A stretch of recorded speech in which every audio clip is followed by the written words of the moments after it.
Today is a WRAL weather alert day. We have a level 1 risk for severe storms and a code orange air quality alert. I'll show you both. Plus, we're just hours away from a crucial ruling that could change new abortion restrictions in North Carolina just one day before they're supposed to start. And we'll give you this live look out at RDU this morning. 4th of July travel could break records this weekend, despite delays and cancellations that we've been seeing the last couple of days. We have you covered on what to expect in the skies and out on the roads as well. Yeah, we throw that in the mix as folks get on the road this morning. We're glad you're here with us. I'm Jeff Hogan. And I'm Renee Chu. So much to unpack this morning weather-wise. Let's start with meteorologist Elizabeth Gardner talking about the air quality. We're once again at code orange. So almost the entire viewing area under that code orange alert for today. That means if you're in the sensitive groups, that means young children, adults, anyone with asthma or respiratory issues, just need to limit your time outside for today. So 150 is where we're sitting right now. That actually puts us right there at red, but just barely. 101 is our forecast for today, which puts us in orange. Notice we have just a couple of little blobs of red that are showing up there in Wake County. I wouldn't take that as an overall, alert of red. It's just a couple of blobs. If that starts to grow across the area, we'll let you know. We'll be monitoring this, of course, for you all day. It's yellow down south Fayetteville, Cumberland County, down to Sampson County, Goldsboro, all in yellow. But a good chunk of our viewing area is starting off at orange this morning, and that's our forecast for it today. We take a look at our severe weather threat, and the Storm Prediction Center backed it off a little bit compared to yesterday. It is from Raleigh and Durham westward, including Moore County back to the south and west. But I'll tell you, overnight last night, it just doesn't look like we have that much chance for any rain at all today. We'll take a look at futurecasts this morning. We're going to see that haze and a little bit of cloud cover. We'll see some showers and some showers that start to drift into the area, but fizzle out right around lunchtime. And then after that, there's just not that much that shows up across the area. An isolated thunderstorm or two, but you can see it looks pretty quiet for us today. So it is possible that the Storm Prediction Center will drop us out of that level 1 risk. 73 is our current temperature. 66 is our dew point.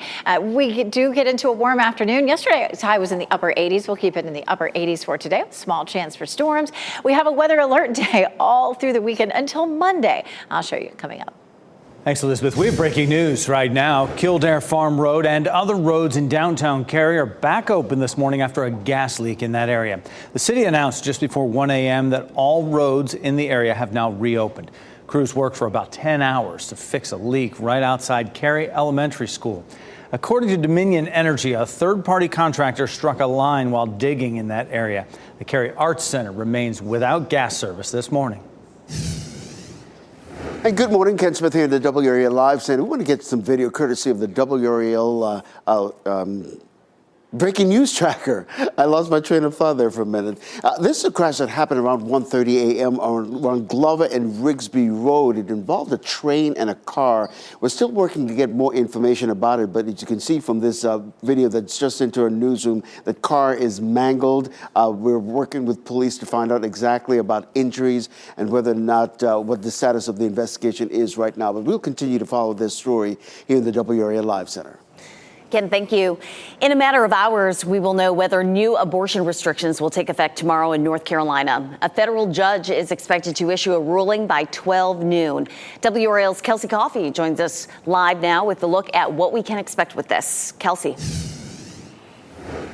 Good morning. We're just hours away from that decision on whether to block parts of the abortion bill. Now, if the judge agrees to the big changes and restrictions, an abortion ban after 2 weeks will go into effect here in North Carolina tomorrow. Now, just yesterday, Governor Cooper signed a bill to clarify the new abortion law. This doesn't mean he fully supports the legislation. He just signed off on some tweaks that he says will help women and doctors. There's 3 sides here. Planned Parenthood wants to block the entire bill, while Republicans want it to pass. The state attorney general only wants to block certain parts of the law. If these new restrictions go into effect, it would impact doctors first. For doctors, there's going to be a lot of changes. And so, they've kind of cautioned patients that, hey, if you come in, we might still be trying to figure out, what new forms do we use? What rules do we even have to put in place? We don't know exactly what this judge is going to do, but we're expecting for that decision to be somewhere in the middle, blocking some changes and keeping others. And again, that decision is expected to come down today before 12 noon. Kelsey Coffey, WRAL News, live in Raleigh. Could be a record-breaking day for travel on the roads and at airports like RDU International. People are lining up to fly for the 4th of July following days and days of delays and cancellations. WRAL's Michael Grace is live at the airport this morning. And Michael, how busy is it right now? This is usually a time a lot of folks are getting there early. Yeah, that's a good thing, though, on these holiday weekends. Right now, I'm only counting 12 delays and 2 cancellations, those 2 cancellations out on the East Coast. But I'm going to pop behind the camera and give you a look at what these lines are shaping up to be at this hour. Now, I did have a chance to talk with one of the security guards here, and he said that 6 a.m., that's when they expect the big rush to come in. I'm being told that they are being prepped for around 2,500 people at that time. So I know on TikTok, a lot of people like to make jokes about dads getting to the airport a little bit early. Today is the day you're going to want to listen to your dad, because these lines are going to be crazy come 6 a.m. So if you do have a flight around that time, make sure to get here early. You don't want to be caught or missing flights this holiday weekend. Live at RDU, Michael Grace, WRAL News. 2 more big rulings are expected this morning from the U.S. Supreme Court before the justices begin their summer recess. One of those rulings is on President Biden's student loan forgiveness plan. If the court allows it to stand, the debts of 40 million Americans would be cleared. The justices will also share a ruling on LGBTQ protections. They'll decide whether businesses are exempt from anti-discrimination laws under the First Amendment right to free speech. The case revolves around a web designer's refusal to make a wedding website for a same-sex couple. The family of a woman who was shot and killed by Fayetteville police officers says they have a major announcement about her case. Jada Johnson's family plans to speak at 10 this morning at the Cumberland County Courthouse. The family has a federal lawsuit against the officer who shot Johnson and against the city of Fayetteville. Johnson was killed last July after officers responded to her grandparents' home as she was suffering a mental health crisis. Investigators say Johnson pulled out a gun and threatened to harm herself. Officers tackled her and shots were fired. An autopsy showed Johnson was shot 17 times. Earlier this year, Attorney General Josh Stein announced no charges would be filed against the officers involved. The wave of protests in France over the deadly police shooting of a teenager is leading to violence across the country. Officers arrested more than 400 people nationwide last night. It was the 3rd night of riots in France after police shot and killed a 17-year-old during a traffic stop. President Emmanuel Macron says he's working to contain the growing unrest. The police officer who shot the teen is facing a formal investigation for voluntary homicide. Police say a man who stormed the U.S. Capitol on January 6th was found with weapons near former President Barack Obama's home. D.C. area police say they arrested Taylor Toronto yesterday on an outstanding warrant. Officers say they found guns and materials that could be used to make an explosive inside the man's car. Investigators say it was parked about a block from a Secret Service checkpoint. Earlier yesterday, a Truth Social account with the same username as Toronto reposted a message from former President Donald Trump that included the alleged address of the Obama's Washington home. The post also said, quote, "Got them surrounded." Take a look at this new video of severe weather in Denver. Look at that geyser there, and it's hailing. You can hear it. Loads of it blanketed the highways, while some roads were flooded. The softball-sized hail was so heavy at one point the snowplows were brought out. Thursday's storm shut down parts of I-25. You can see at least one car was submerged. Dive crews were called out to another area to search for a vehicle underwater. Luckily, they did not find anyone trapped inside. Franklinton will hold its Independence Day celebration tonight. It's happening at the Franklinton Middle School football field starting at 5 o'clock. The event will have live music, food trucks, games, lots of family fun out there. The fireworks will go off at 9. And there are July 4th celebrations happening all over the Triangle this weekend. You can find a full list on the Out and About section at WRAL.com. It's a new beginning for an ex-school security officer following the deadly Parkland school shooting. It's been an emotional roller coaster for so long. Hear from the man just acquitted of charges linked to his actions on the day of the shooting that left 17 people dead. Plus, foodborne illnesses are back on the rise. What you need to know before gathering for cookouts this holiday weekend. And here's a live look at Sanford right now. Meteorologist Elizabeth Gardner is in the WRAL Severe Weather Center working on the timing and impacted areas for our Weather Alert Day.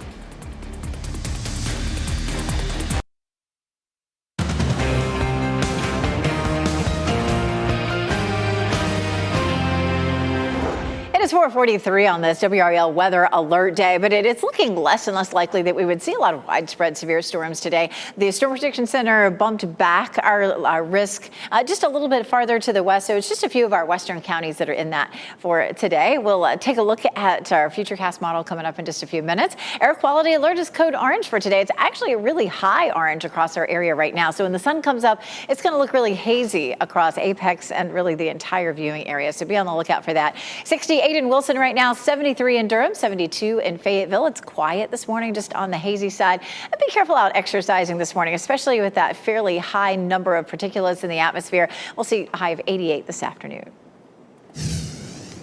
Elizabeth, thanks. The school resource officer who stayed outside a Florida high school while a shooter killed 17 people will not go to prison. Scott Peterson was emotional after a jury found him not guilty on all 11 charges against him. That included felony child neglect and culpable negligence. Some family members of the victims of the massacre say justice was not served. Peterson thanked his attorney for helping him get through the case and says he can move on. We've got our life back after 4.5 years. 5.5. Because of Mark. Yep. And being able to put the truth out of what happened. Joaquin cannot say today, oh, I'm going back to my life. He will never say that. You guys signed for that job. Joaquin was one of the children killed in the shooting. Peterson was the only person charged other than the shooter who is serving life in prison without parole. Martin Luther King Jr.'s eldest sister has died. His daughter, Bernice King, posted on Twitter. It's a picture of her aunt and Dr. Christine King Ferris. Bernice wrote, "I love you and will miss you." Ferris lived through acts of service and supporting education around the world. Ferris was one of the longest serving tenured professors at Spelman College in Atlanta. She was 95 years old. All right, parents, you want to hear this? We have a new warning out about a dangerous sleeping mat for babies. 5 on your side says parents should stop using Gorsettle baby lounger immediately. This is a look at it. The Consumer Product Safety Commission says the loungers are missing required safety features and labeling and are a suffocation risk and falling hazard for infants. These loungers were sold for about $60 on Amazon. The personal information of at least 100,000 hackers could be at risk this morning. That's the result of a recent cyber attack on companies contracted by the Department of Health and Human Services. A Russian criminal group is being blamed. It breached a transfer software called MoveIt.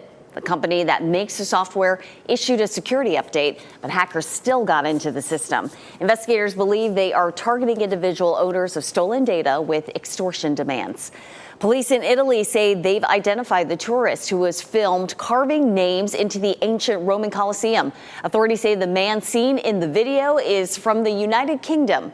The names Ivan and Haley he carved into the wall of the 2,000-year-old building are believed to be his and his girlfriend's. Italy's culture minister tweeted that the case will go to trial. So the man could face a fine of more than $15,000 and spend up to 5 years in prison. The risk of getting sick from foodborne illnesses is back to pre-pandemic levels now. The CDC says cases of intestinal infections from E. coli, salmonella, listeria, and other bacteria in 2022 matched yearly averages from 2016 through 2018. The agency says the rise is likely the result of the end of pandemic safety measures. Experts say you should always thoroughly wash and dry your hands when handling raw meat. Don't leave food out at room temperature for an extended period of time. You will once again need to pay when riding the bus in Fayetteville. The Fayetteville Area System of Transit will begin collecting fares again tomorrow. This is for all fixed routes and paratransit services. The transit system stopped collecting fares in 2020 in response to the COVID-19 pandemic. Well, now that we're in these summer days, you may want to do your workout in the morning, but this morning, you might want to wait. Meteorologist Elizabeth Gardner in the WRAL Severe Weather Center with a look at why. You know, it's borderline this morning. So our number right now is 150. 151 puts us at red. So it's a really high orange. So, you know, if you were thinking about heading out for a really long run that was going to be, really high exertion, I would probably put that off for today. Looking at our forecast, we'll likely drop a bit later this afternoon. The forecast is for code orange, but a much lower code orange at around 101. Across the country, things look look much better than they did the last several days. Yesterday, we had code red stretched all the way across the Midwest. So it looks like things are beginning to change. We know that our wind begins to shift today, and we'll start to see that smoke getting pushed back away from us. So we'll start to see some improvement, especially by tomorrow. But we're sitting at code orange here across parts of the viewing area. Our southeastern counties are at code yellow, and we'll probably stay that way all day. Here's a look at smoke from the wildfires. You can see it lingers across the area for today, but it doesn't look terribly heavy there on our model. So we're code orange for today. Of course, that means it's unhealthy for sensitive groups, and that's going to be the elderly, anyone with asthma, young children. Saturday, we're back to code yellow. Code yellow is something that we see almost every day in the summer. We just have some lingering pollution in the atmosphere just because of the heat and humidity. It tends to trap that at the surface. It is a WRAL weather alert day because of our risk for severe storms, but our risk for severe storms today, I will say, is very small. I mean, at level 1 does mean that it is small, and boy, is it small today. When we take a look at Saturday, the extent of that is still a little farther to the east. We'll walk through the timeline for both today and Saturday right now. Here's a look at futurecast. We're starting off with mainly clear skies. Some showers and storms will approach us from the west, but for the most part will fizzle out over us around lunchtime. And then mid-afternoon, there's 3 o'clock, we may see a few scattered storms that pop up there. Not a whole lot of coverage, but 1 or 2 of those could produce some wind damage, and you can see there again right around midnight. Let's move it on through. Saturday will be quiet in the morning, and then into the afternoon, we start to see a few isolated storms up to the north. Again, Saturday also looking pretty slim in terms of our coverage, but it is also a WRAL weather alert day. Right now, looking at 73 degrees. We're going to see highs in the upper 80s this afternoon, like we saw yesterday. 88 Raleigh, 87 Durham, and 90 degrees in Fayetteville. It is steamy right now with that dew point at 66. It's going to feel tropical for today, Saturday, Sunday, and Monday. We're really going to start to see that heat index kicking in, especially for Saturday and Sunday. 102 Saturday, 109 Sunday, and 109 on Monday. We are already under a WRAL weather alert day for Sunday and Monday with that very high heat and dangerous heat index. So just be careful. It's a big holiday weekend. Lots of folks want to be outside, but we are looking at dangerous heat for Sunday and Monday. It's still going to be really hot for us on Tuesday as well. Just a small chance of thunderstorms. All right, a lot ahead moving forward. Elizabeth, thank you. There's a popular Texas-based gas station that could be coming to North Carolina. We'll explain where you may be able to grab some Buc-ee's barbecue and corn nuts.